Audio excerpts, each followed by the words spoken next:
All right. Thank you so much for joining us on this beautiful Valentine's Day. I know it did snow yesterday, but I'd say it's probably one of the better weather you'd get in New York this time of the year. So for those of you who just might have stumbled in, today we'll be talking about ways to improve your marketing activity through generative AI.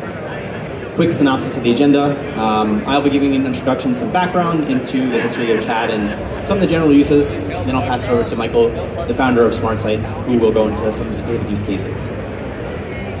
So a little bit about us. We're a full-service digital agency. We've been around for a little over a dozen years, focusing on pretty much anything in the web. Once ChatGPT came into the market, it became an integral part of our marketing solution, something we use for our clients pretty regularly, and something we'll be telling you ways on how to use it. So, out of curiosity, how many people here use some form of AI or automation through their marketing activities? Okay, pretty good amount. How many of you specifically use ChatGPT? About the same. So the interesting thing about ChatGPT specifically, which we'll be talking a lot about today because it's one of the biggest names in this space, is how 2 years ago, in this same date, it was nowhere. You can see a actual trend of when the spike started happening, which was towards the end of 2022, and now it's almost a household name. Specifically to that point, you'll see that the adoption of ChatGPT became extremely rapid. Next to it, you can see some of the other brands which are also household and how long they took to become about 100 million users. So Instagram, 30 months, ChatGPT only 2. And out of curiosity, this is something I had to look up myself. I've been using it for about a year and a half, but how many people know what GPT stands for, out of curiosity? Yeah, I was also in the same bucket. So GPT stands for Generative Pre-training Transformer, and the most popular model out there right now is ChatGPT. It's a language learning model that is a helpful way to communicate in almost a two-way conversation between yourself and this AI, which helps answer difficult and simple questions. One thing that I think has come up in the news pretty often is how intelligent ChatGPT is, or just GPT in general, or generative AI rather. You'll see news stories about how it's passed the bar, passed the MCATs, and passed every major exam out there. And a lot of that is due to the funding and investment that ChatGPT's put into their product. So in the past few years, essentially the amount of data invested or inputted into the program has 10x with every iteration. Right now, they're on the 4th version. Maybe it's going to be the finalized version. I don't know if a ChatGPT 5 is coming anytime in the next few years. But it went from tens of millions of data points that was feeding into the original. Now it's estimated that ChatGPT 4 has over 1 trillion, some estimating even 100 trillion data points that feed back into it. So the way that they got all these investments is by scraping the web and putting all this data back into their system, having people on their team actually training the models, also users like us who give important feedback to the system. And there's pros and cons to both, which we'll kind of get into shortly. All right, a few tips. So something very recently that's happened since generative AI has become so popular is people are posting jobs to have in-house generative AI engineers. This specific one you see here, asking for a salary of over $300,000 for this position, which to me seems rather interesting because it's a tool that almost anyone can use, akin to Google. It's something that whether you're a marketing professional or a ChatGPT expert, you should be using this tool in one way or another. So essentially, to me, this job is almost laughable because you're basically paying someone to Google for you when it should be a tool that people use as opposed to a job that someone's hired to do. There are a lot of best practices with chat, and since it is such a communicative platform, the more data you can pass back into it, the more data you can store, the better. So what a lot of us do is we have specific chat rooms for individual use cases. So for example, we have one that just helps improve formulas, others that help with keyword research. And if I were to start a new conversation every time I would do this, chat's not going to understand what I like, what I don't like, and it'll have to keep training these new chats. So a good best practice is to store all of your chats in one place. They have a little library on the side, but that can get overwhelming and exhaustive. Another thing to note is, with all these chats you're creating, you as the user are telling it what you like, what you don't like. So an example, if any of you are newer businesses, a lot of new businesses create press releases. Since you can speak to ChatGPT or the generative AI and say, create a new press release for my business, what's going to happen is it might grab a few details that you provide, like the year, the founder, and what you do, but it'll actually just make up the rest, and we'll talk about the making up part soon. But what would even be a better model with this is, let's say you want to write a press release, you can tell the chat, what questions do you need to ask me in order for this press release to be effective? And it'll come back to you with 5 questions: year founded, owner, services, location serviced, differentiators, and then you pass that information back to them for them to actually create a good piece of content. From there, you can tell it what you like, what you don't like, what keywords they should say, what keywords they shouldn't say. And if you store all this data and continually use these conversations, the next time you create content with it, whether it's a press release or anything else, it'll know what to say and what not to say based on your previous conversations. This one's pretty interesting and something that people may experience but not know they experience. It's called hallucinations. So as you're conversating with these bots, you'll get these extremely confident answers which could actually be wrong. And unless you question what you're seeing, you could take them as fact. And it's a pretty interesting phenomenon, and it's been getting better and better over the past few versions and becoming less and less apparent.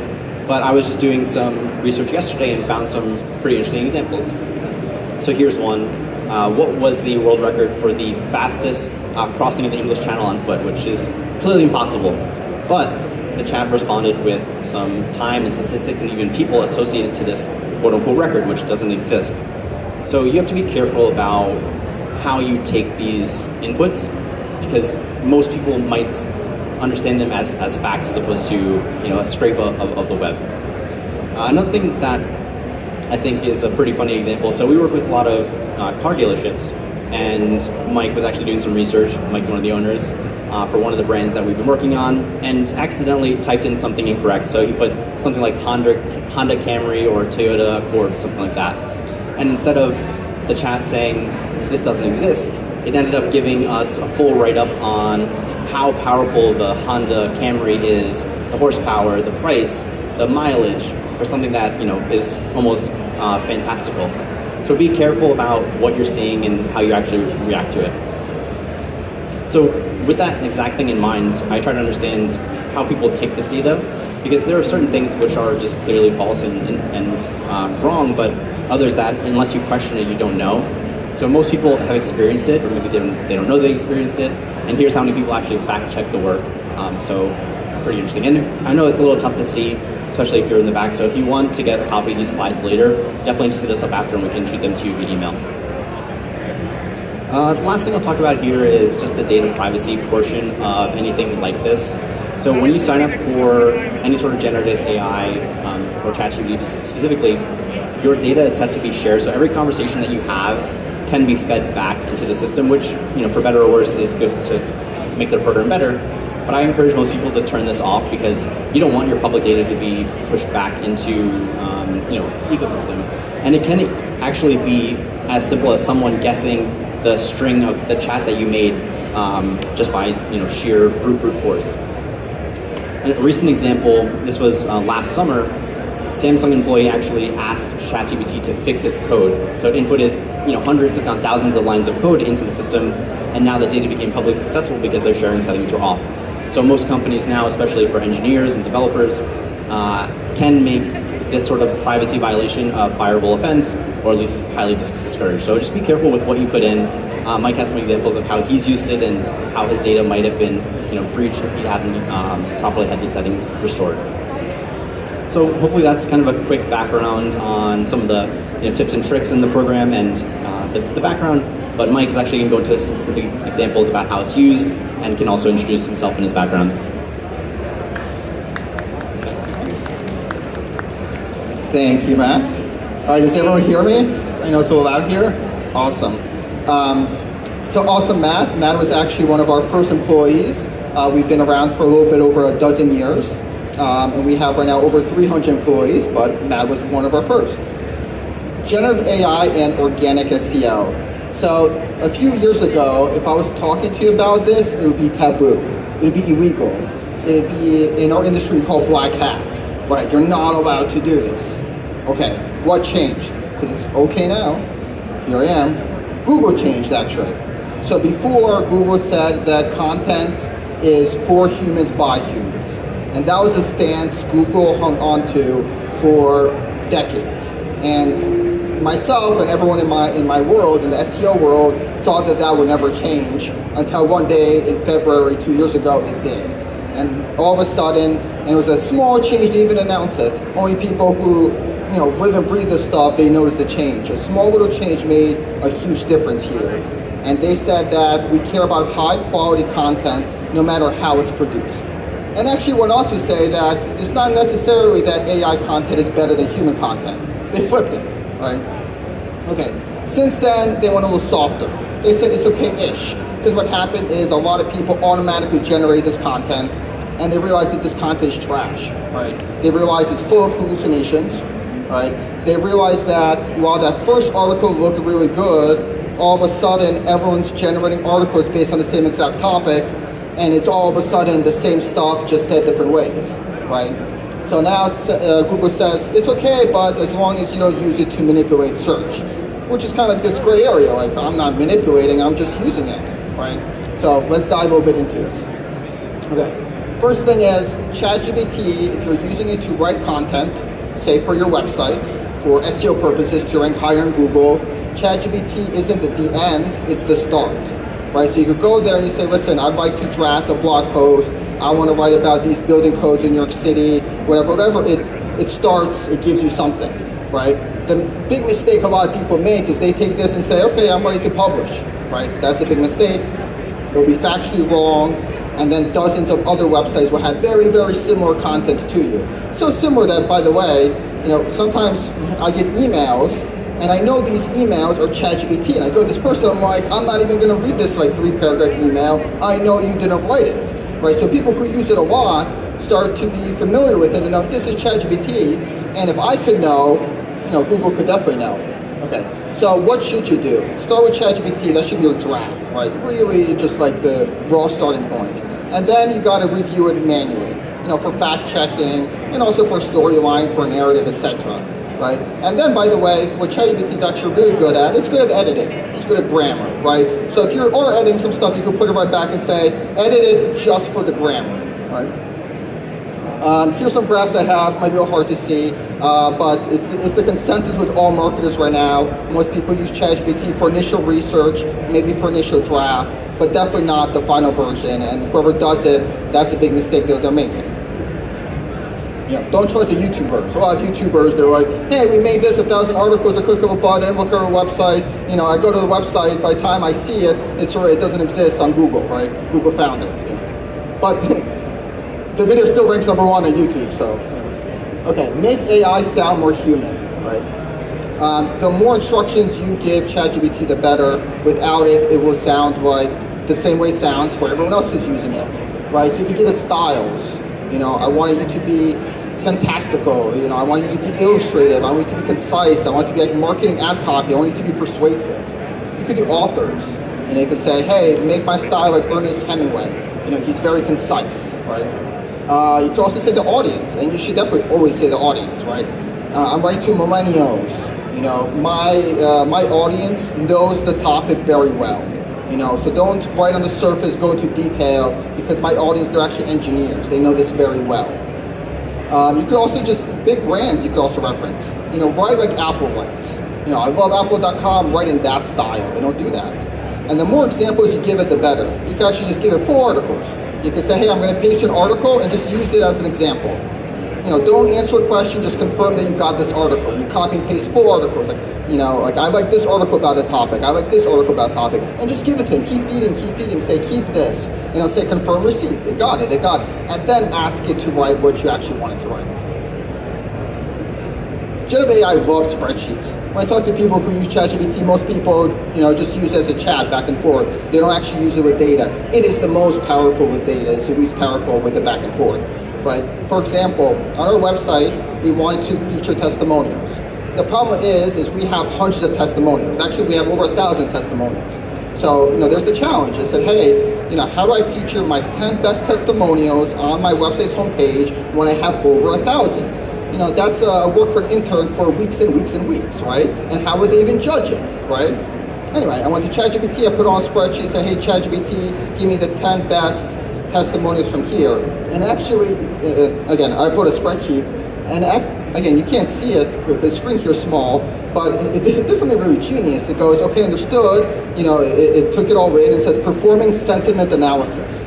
Like, I didn't know that term before. I'm like, that's exactly what I need. I definitely need sentiment analysis here. So literally went through and ranked the sentiment of each review to pick out the best reviews. All right, and I went back and I said, hey, actually give me 10 about website design, give me 10 about pay-per-click, give me 10 about SEO, give me 10 about testimonials where they say our team is very responsive. Give me 10 that shows that we're a great deal, pennies on the dollar. I want, the people that said that, we were really affordable and they got a lot of ROI. And I went back and forth and it did that. Months and months of work that would take an intern, that would do worse. It's not even months of work, they would do worse even with months than ChatGPT literally did in minutes. Okay. When it comes to SEO, right, there's the on-page, that's what I was talking about, the content. Another big piece of SEO is link building. ChatGPT is not good for link building. Okay? Some people try to use it for this, like, oh, I'm going to use ChatGPT for all of SEO. Okay, you can't, right? So link building is you want to get other websites to link to you. The more websites that link to you, the higher you are on Google. It's very much simplified. You could go to ChatGPT and say, hey, here's my website, where can I build links from, what other websites will link to my website, and it does okay, very preliminary. Maybe a good starting point. But if you're actually in a competitive niche, like you have more than, 5 competitors, you actually want to be in the first page, right? You need something much more powerful, and that's when these other SEO tools are just leaps and bounds. If your competitors using Ahrefs, SEMrush, and you're just using ChatGPT to do all of quote-unquote SEO, you're not even going to compete. Okay, same thing with also when it comes to improving your website, right? So I went to, one of the big parts about SEO, big-ish, is make sure your website loads fast, right? So a lot of our work for our developers with our engineers is to go through every piece and say, how can our website load half a second faster? Right, good for SEO, good for the user experience, good for conversion rates, right? There's nothing bad about your website loading fast. ChatGPT, it can't help, right? You give it to it and says, here's some things you could check, useless, right? So when it comes to more complex problems, ChatGPT isn't very helpful. It is helpful if you break down the piece, right? You're working a piece of code and you're like, here's my piece of code, make this code a little bit less iterative, right? Here's my slider right now. I have a slider on my home page, and all the images, all my 10 images on the slider, they load at once, and just makes the website really slow. And instead, I want the next image to load when the slider goes to the next image, right? If you give it bits and pieces of coding with those specific instructions, it can maybe help. But really, it's a developer almost needs to do that. You can't just give it this like make my website faster. Okay. Let's summarize. Can AI help with SEO? So a popular formula that we use, SEO value equals pages, the number of, how much content your website has, links, the number of other websites linking to your website, how popular you are, minus website errors. So that's stuff like make your website slow, and also you can broaden errors to also just the website experience, right? Is your website trustworthy? Google right now tracks things like, for example, if someone clicks on your website from Google, and then 5 seconds later, it goes back to Google and clicks on another website, Google tracks that, right? So Google says, hey, he must have not got the right answer. He's going back to the search results, he's clicking something else, right? So things like that are factors. ChatGPT, not very helpful. Again, if you feed a little pieces, maybe, so.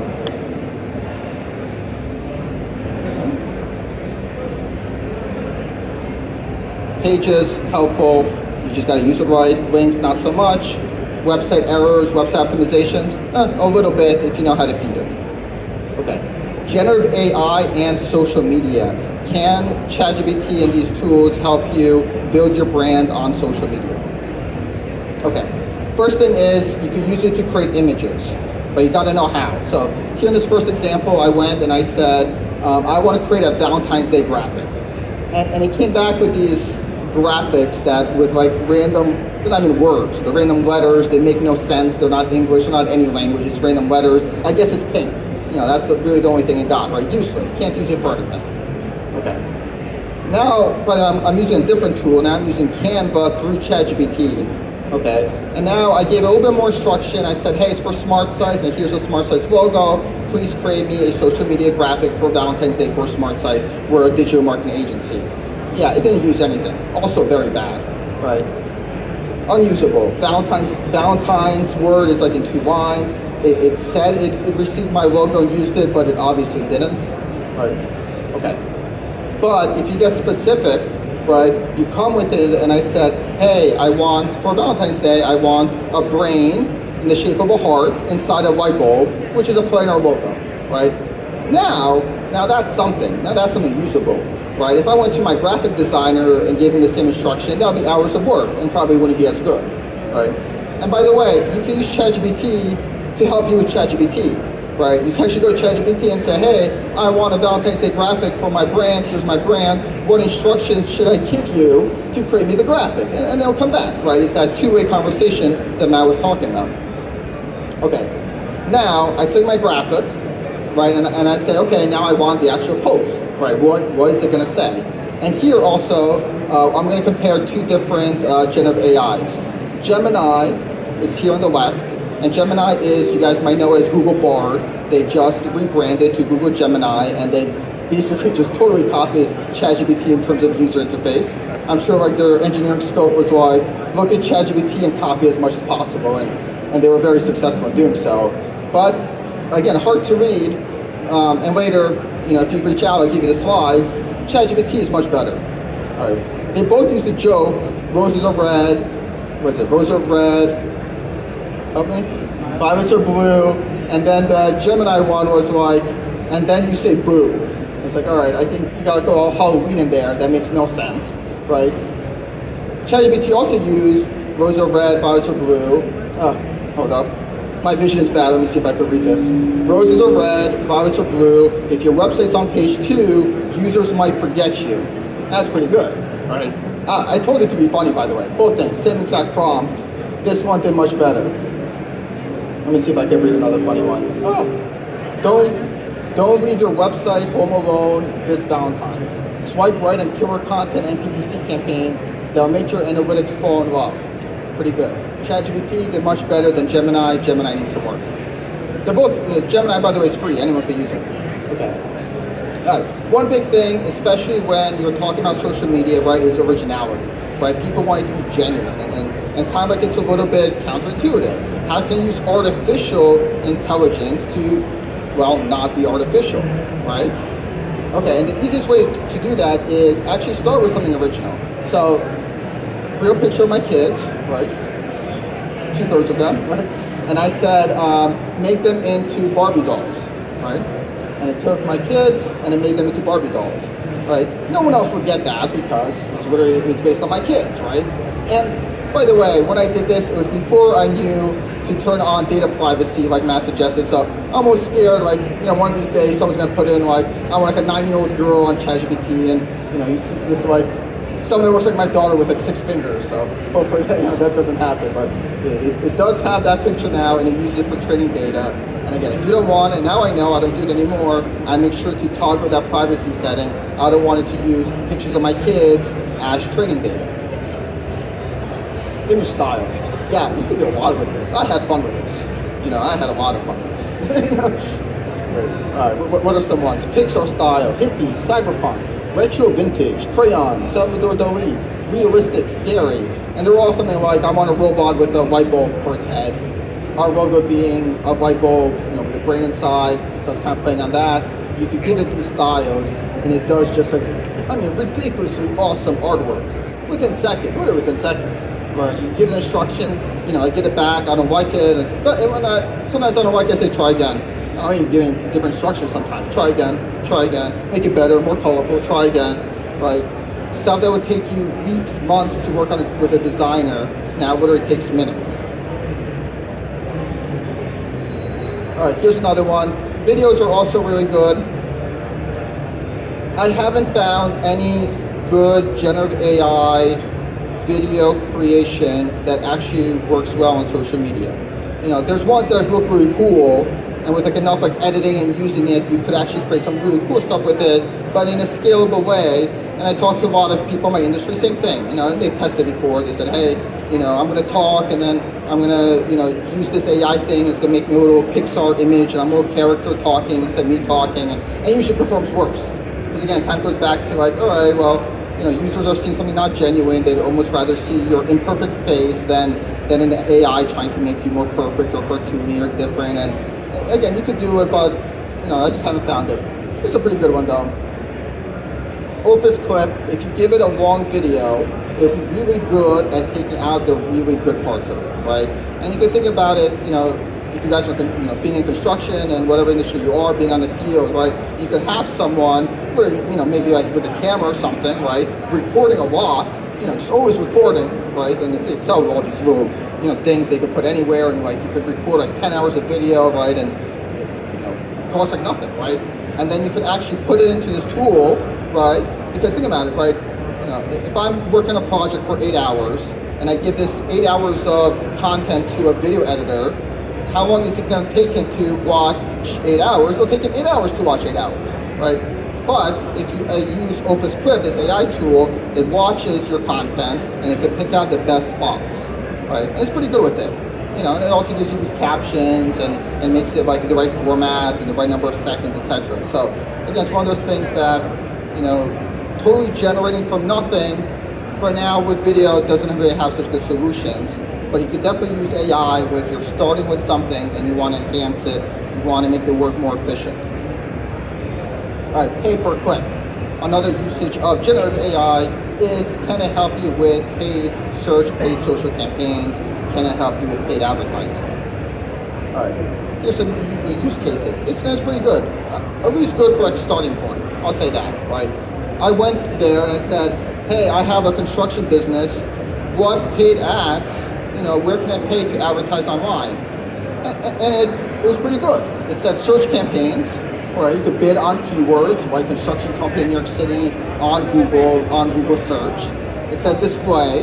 You could pick what websites you want to show up on. You know, do people who are interested in these projects, what websites do they frequent? What magazines do they read? You know, can you put a banner ad on those? It suggested it. Remarketing. Very, very good suggestions. Keywords. I asked for keywords. You know, it's funny. We used to have, you know, I think we still do use it. So, you know, we have over 20 pay-per-click analysts, people whose full-time job is pay-per-click, is paid advertising on a team. And part of recruiting, we used to have a questionnaire, Google form, that they would fill out, and it said something like, you know, I'm a plumber, and I want to advertise on Google, you know, what keywords are good? Things like that, right? Now, we almost can't have these questions because you can put that to ChatGPT, and ChatGPT will probably answer better than a starting PPC analyst can. Not a senior one, not experienced one, but if you're just starting and you know, you haven't actually run anything, but you've read all the literature, then you're pretty much on the same basis as ChatGPT. So if you go to ChatGPT and say, hey, what keyword should I target? It gives you a pretty good starting list. You could then say, when you're doing advertising, after the keywords, you want to group them up. You want to categorize them into ad groups. So each group of keywords has its own ad copy, has its own tracking, right? Has its own relevance, has its own click-through rates, etc. Again, you could go to ChatGPT and say, hey, group this up into ad groups. And you could do this in reverse too. You know, if you have a list of keywords, hey, I went, you know, I interviewed all the execs and everyone on the team and all our customers, and I said, hey, you know, customers, when you're searching for my product or service, what do you search for? You know, what do you type into Google if you want to find me? What have you typed in, right? And you get this big list of like potential keywords, right? But it's like big, it's disorganized. What do you do with that, right? You go to ChatGPT and say, hey, here's a group of unorganized keywords, group them up logically to ad groups. You can do that very easily. You can then go to it and say, hey, give me an ad copy for each of these ad groups, right? Basement remodel, give me an ad copy for basement remodel, right? Etc. etc. Again, I don't know. It's one of those things also, again, it's like, is it expert level? No, because, you know, it did what someone starting out would do. It read the material. You know, as part of this data set, it doesn't actually have access to Google campaigns. Right, it doesn't actually know how these things will perform. So it goes based on best practice, by the book, pretty good. But a lot of times, after working in the industry, we see that what Google says is best practice is the opposite, or rather I should say it's best practice for you to do that, not best practice for you, right? You learn that from experience by having the data. ChatGPT doesn't, but it still have decent starting point if that's all you have. This B test, that's pretty good too. So say you have ads running, right, and you have this ad copy, whatever it is, right? My basement remodels are the best, right? And it's the best performing ad copy out of all your campaign, right? And you go to it and you say, hey, give me 10 different variants, right? And then you could just iterate that. Every month you go in and you take out your worst ones, take your best ones, give it straight to ChatGPT and say, hey, reference my best ones, give me 5 other ones similar to it, right? And just iterate that. Again, from my earlier point, it's very good at spreadsheets. You go to export from the platform you're advertising on, say it's Google Ads, say it's Bing, whatever it may be, right? And you give it all the data, the click-throughs, the impressions, the clicks, the ROAS, the cost per conversion, just give it all that ugly big data. Just put it all in there, attach it. You don't even have to copy-paste, right? Simple as just attach, right? And then again, it says, hey, read this and tell me what to do. Pick out the ones that suck. Tell me what to pause, what to stop, and tell me what to add. Give me 3 new ones to add. It does very well with that. If you come in and just say, hey, optimize my campaign, it's going to give you these 3 paragraphs that tells you nothing, right? But if you're actually specific about it, it actually does good work. Automation, okay. I could do a whole presentation just on this. I said, if I to make a list of where ChatGPT, you could see it's true power. In ChatGPT, I'll say all of generative AI, but ChatGPT really has it one up in most cases, right? It would be just text chat back and forth, that'll be down here. Spreadsheets and data would be next. And programming is the real value, right? This is where it shines. And this is me with very little experience of programming. Instead of working with a developer, I now just work with ChatGPT. It's so easy, right? I have the Google Workspace. So I have all the Google products, including Google App Scripts. If you have Microsoft in your organization, the same thing. They have the same products, right? They have Power BI and say Data Studio. They're very similar products, right? You could go there and you say, hey, here's my programming platform for Google App Scripts again, right?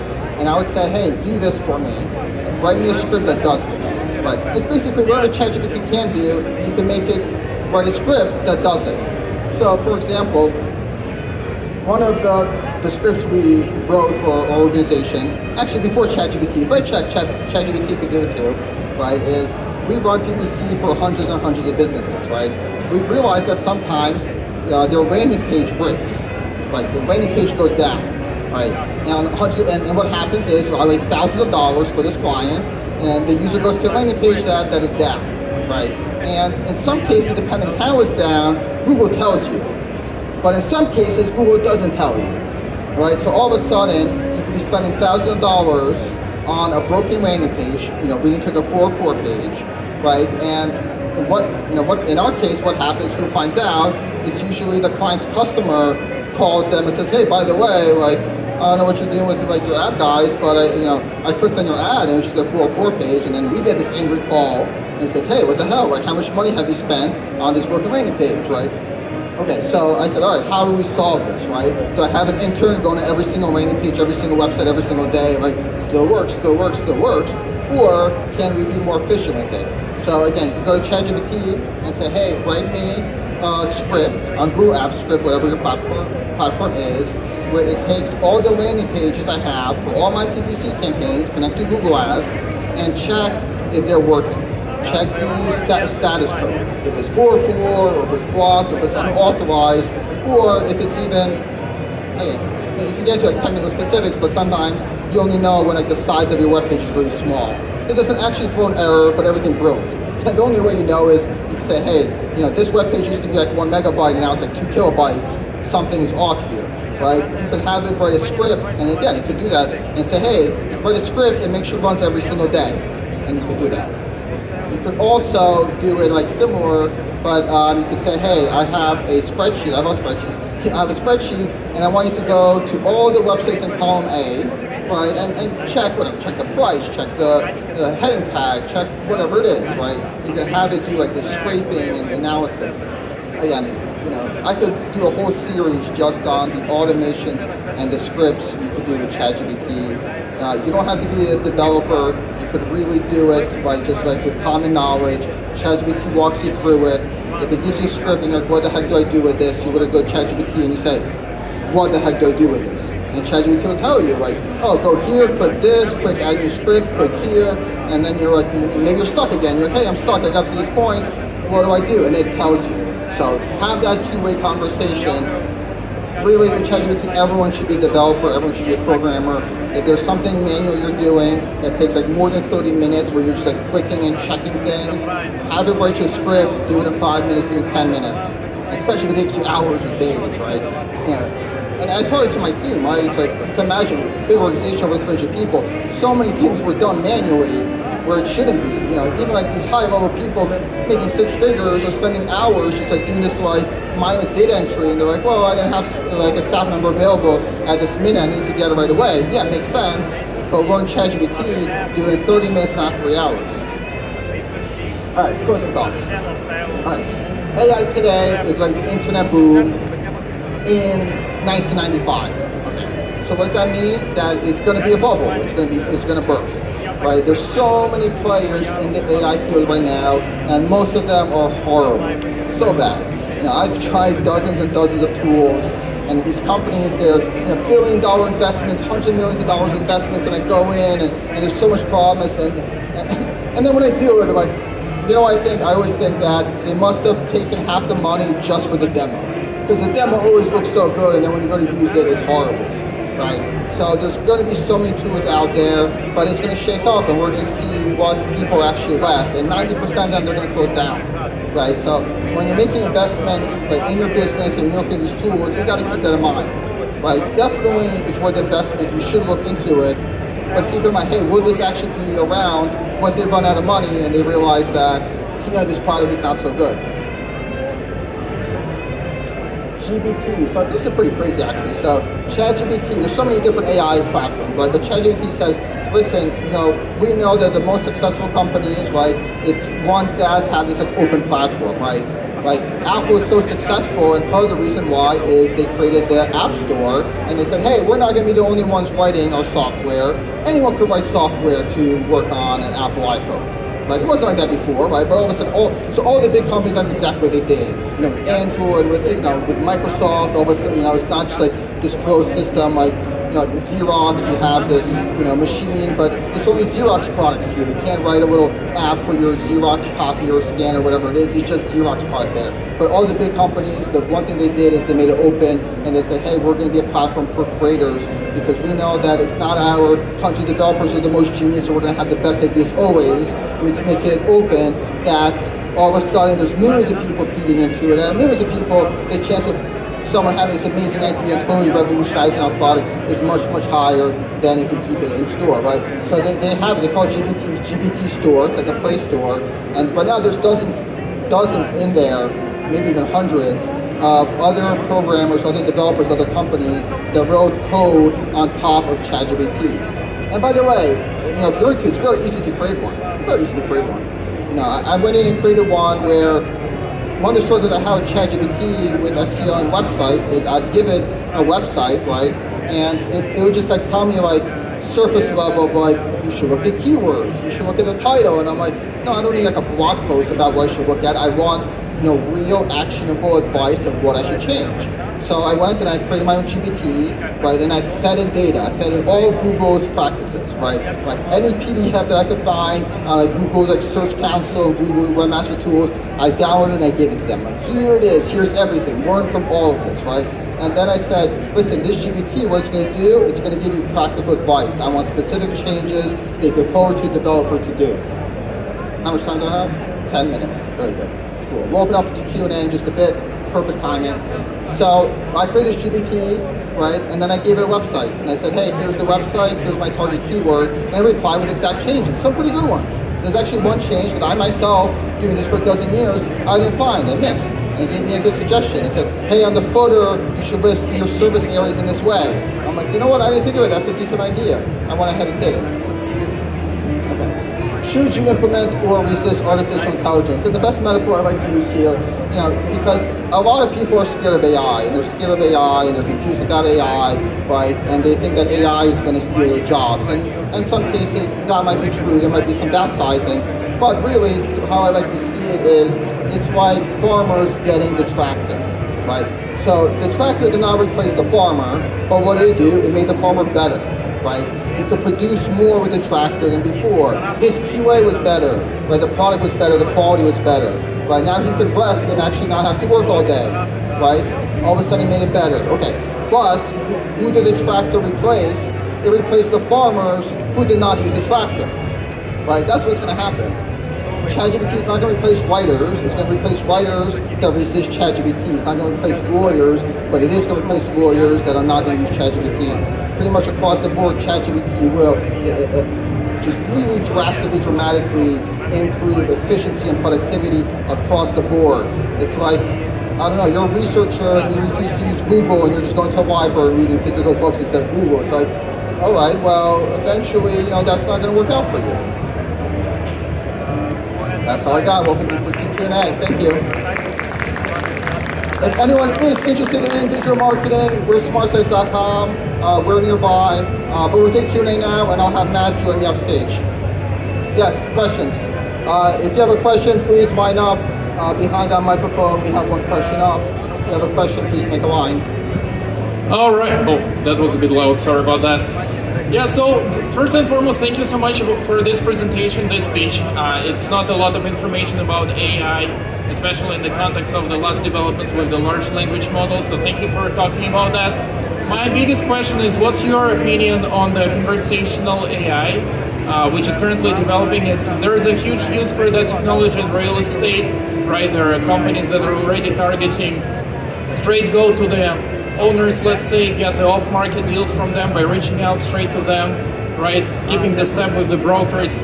It seems like that industry might affect the real estate the most from all the other technologies in the GPT space. What do you think will be the impacts of such technology, and how do you think they will impact the industry and potentially change it? Yeah, I think drastically. I'll comment a little bit about that, but to be honest, it's not my space. More marketing is than that. But for example, I saw this recording, this pretty crazy recording actually. It was a Tesla salesperson. Someone called into Tesla and they said, hey, I'm interested in test driving a car. Sorry, they filled out a form and then this AI actually called them, and you would never guess it's AI. So the salesperson, later find out it's AI, talk to this person very carefully. How was your day? My day is good. How's your day? They comment on the weather. AI comment on the weather. How fun is that? The AI was cold, right? And all of a sudden it actually got them to test drive a Tesla, to actually schedule a test drive. Right, so same with conversational AI, whether it's a chatbot on your website or even a phone call, is becoming so sophisticated that it will disrupt things, it will change things. Yeah, thank you, because I'm coming from the company, we're a startup actually doing exactly those things as you just mentioned. The conversational AI, we have it reach out to people directly, to homeowners, see if they are considering selling their properties, and if they are, we've got the property off the market. But I also feel like there are a lot more applications, so it was very interesting to see your input. Thank you so much. Thank you, good question. Any other questions? There we got one more. Thank you for this. Quick question. Your GPT tool, is that something that's publicly available, or? The one I made? Yeah. I did not press publicize, but if you contact me, I will. And there's another one I was playing around with my son collects Pokemon cards, and we want a quick way to take a picture, see how much they're worth. There's no good app. I tried many apps, couldn't do it. We taught it ChatGPT to do it, right? I got publicize it. So even if something as simple as, especially foreign cards, by the way, no app does it, but a quick GPT does. If you want that, let me know. Any other questions? We have 5 minutes. Yes, one more. Hey, how's it going? Thanks. I've got a friend of mine who's starting a startup, and he's trying to figure out the best possible tools that GPT-4 or other things could use in terms of creating like reporting from like extrapolating lots of data from different reports. And how smart is GPT in terms of reading a document and extrapolating specific things and generating reports and those kind of things, or and to what extent maybe you'd be better off actually creating your own LLM? Good question. So ChatGPT, I would say, is a good generalist, right? As in, if you're trying to build an AI that specifically does this, or find another product out there, there's a lot. It will be more powerful than ChatGPT. ChatGPT is kind of the catch-all, I would say, more so than specializing in one thing. So while it is good with data, and I have used it, literally just gave it this nonsensical data and told me to give insights from it, it did okay. But especially if you're dealing with big data, but now you can't use ChatGPT for it. Not in a very sophisticated way. And also, I'll mention that it's like ChatGPT is more like generative AI, the generative portion. A lot of data analyzing, it's not generative. You don't need that generative part. You just need machine learning. You need to take the data and iterate it through, not necessarily generate anything from it, and that's where ChatGPT shines. So you could use it, but there's probably better tools out there. I don't know if you have to create your own. I'm sure there's lots of products in the market. Thank you for the question. Yes, go ahead. Hi, can you hear me okay?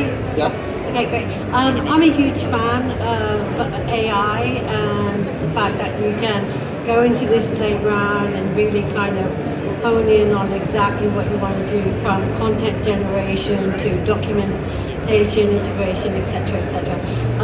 What are the greatest challenges that you've found yourself with adoption?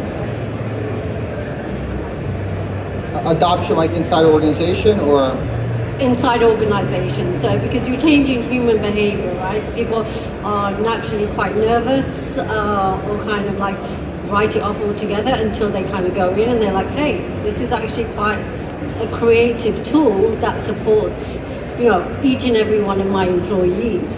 And yes, obviously there'll be cutbacks because now one person can do 3 people's jobs, and unfortunately they go hand in hand, right?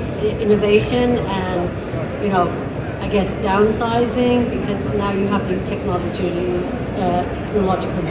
resources. So, what are the greatest challenges in, adopting to it and collaborating with your customers? Organization, yeah. I'll tell you, in my organization, I would say the one word I would say is frustrating. And it was funny. But, some of my first interactions was, the person's solution to ChatGPT was having someone else use ChatGPT for them. So I'm like, hey, you don't need a developer for this to fix this code. You could just ask ChatGPT to do it. And then I see them testing out, asking the developer to use ChatGPT to do it. And again, it goes back to you're asking someone to do Google search instead of doing it for you. So it's been challenging, and I almost feel like sometimes it's like, teaching grandma how to use Google. It's like you sit down and you're like, all right, this is what you type, let's see what you go back. Oh, that's interesting, what if you do this? But eventually it's gonna catch on. I'm talking about, my wife's a teacher, kids are now using it, so it's the adoption initially might be tough, but it catches on. I have 1 minute, maybe enough for one more question? Last question, please, sir. What are your, whoa, I got some voice, huh? What are your thoughts on the difference between ChatGPT free and then the paid version? Paid version is much better. Yeah, I would say I'm a power user. Okay. My computer setup is 4 monitors. ChatGPT is always on half a monitor. It's literally always, next to my music and my Skype. It's literally. What are some of the features that are available there that are not available on the free version? It's not even that. It's like I would ask it to fix a formula in my Google spreadsheet, and ChatGPT 4 would fix it better. ChatGPT 3 would give me the wrong answer first. If you're using it for content, so much more repetitive ChatGPT 3 is than ChatGPT 4. Anything with recent events, ChatGPT 3 doesn't know, ChatGPT 4 would. So, it definitely depends on your use case, but as a power user, I'm definitely worth the $20 per month. All right, thank you. Yeah, it has about 10 times as much data as ChatGPT 3 or even 3.5, so it's significant. Okay. That's all for the